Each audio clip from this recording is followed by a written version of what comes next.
ጳውሎስ ሆስፒታል በርካታ የሕክምና ባለሙያዎችን አሰናበተ። ቅዱስ ጳውሎስ ሆስፒታል ሚሊኒየም ሕክምና ኮሌጅ በትምህርትና በስራ ላይ ያልተገኙትን ማባረሩን አስታውቋል። ከግንቦት 5 2017 ዓ.ም ጀምሮ በመደበኛ የሕክምናና ትምህርት ላይ ላልተገኙ የመጨረሻ ዓመት ሕክምና ተማሪዎች የኮሌጁ ሴኔት ባደረገው አስቸኳይ ስብሰባ ከትምህርታቸው እንዲሰናበቱ ወስኗል። በእጃቸው የሚገኘውን ንብረት አስረክበው ከግቢ እንዲወጡም አሳስቧል።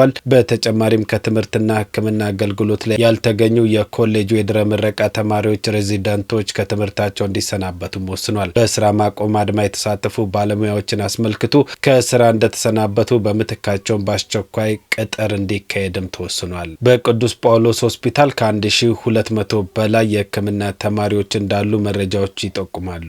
በሁሉም ውሳኔዎች ላይ የይቅርታ ወይም የይግባኝ ጥያቄ የሚያቀርብ አካል ካለ ለማስተናገድ ዝግጁ መሆኑንም አሳውቋል። ወቅታዊና አዳዲስ ዜናዎችን ለማግኘት በዩቲዩብ @moke/z ብላችሁ ብትጽፉ ታገኙኛላችሁ። እንዲሁም ሊንኩ ባዮ ላይ ያለላችሁ። አዳዲስ መረጃዎችን አደርሳችኋለሁ። ፎሎ አድርጉ።